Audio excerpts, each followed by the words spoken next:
जहाँ जीवन है वहाँ मृत्यु भी निश्चित है। जाते से ही ध्रुवम मृत्यु ध्रुवम जन्म मृतस्य च। जो प्राणी जन्म ग्रहण करता है उसे समय आने पर मरना भी पड़ता है, और जो मरता है उसे जन्म लेना पड़ता है। पुनर्जन्म का यह सिद्धांत सनातन धर्म की अपनी विशेषता है।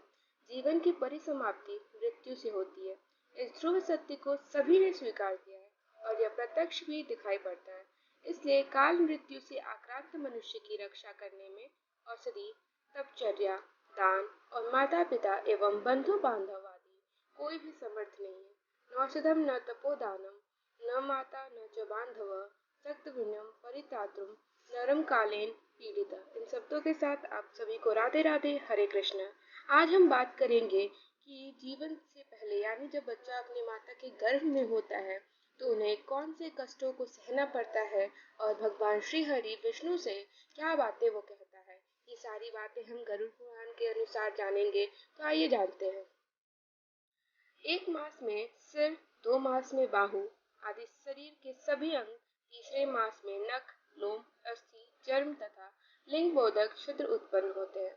चौथे मास में रस, रक्त, मांस, मेदा, अस्थि, मज्जा और सुख ये 7 धातुएं तथा 5वें मास में भूख प्यास पैदा होती है। छठे मास में जरायु में लिपटा हुआ वह जीव माता के दाहिनी कोख में घूमता है और माता के द्वारा खाए पिए अन्न आदि से बढ़े हुए धातुओं वाला वह जीव पृष्ठामूत्र के दुर्गंध में गड्ढे के रूप में गर्भाशय में सोता है। वहाँ गर्भ स्थित क्षुधित कृमियों के द्वारा उसके सकुमार अंग प्रत्यक्षण बार बार काटे जाते हैं, जिससे अत्यधिक कलेश होने के कारण वह जीव मूर्छित हो जाता है। माता के द्वारा खाए हुए कड़वे, तीखे, गरम, नमकीन, रूखे तथा खट्टे पदार्थों द्वारा आदि उजेतित स्पर्श से उसे सचमुच अंगों में वेदना होती है और जरायु से लिपटा हुआ वह जीव हाथों द्वारा बाहर से ढका रहता है और इन सभी कष्टों को वो सहते हुए और उसे 7वें महीने में आरंभ से ही अपने सभी जन्मों का ज्ञान हो जाता है और उसने अपने पुराने जन्मों में कौन से पाप कर्म और क्या किया है वो सारी चीजों का उसे 7वें महीने में ज्ञान हो जाता है और वो भगवान से कहता है, मैं लक्ष्मी के पति, जगत के आधार, अशुंभ का नाश करने वाले तथा शरण में आए हुए जीवों के प्रति वात्सल्य रखने वाले भगवान विष्णु की शरण में जाता हूँ। हे नाथ, आपकी माया से मोहित होकर मैं देह में असहाय तथा पुत्र और पत्नी आदि में ममत्व भाव से अभिमान से जन्म मरण के चक्र में फंसा हूँ। मैंने अपने परिजनों को उद्देश्य से शुभ और अशुभ कर्म किए, किंतु अब मैं उन कर्मों के कारण अकेला जल रहा हूँ। उन कर्मों के फल को भोगने वाले पुत्र कल त्राति अलग हो गए। यदि इस गर्भ से निकलकर मैं बाहर आऊं तो फिर आपके चरणों का स्मरण करूंगा और ऐसा उपाय करूंगा जिससे मुक्ति प्राप्त कर लूं।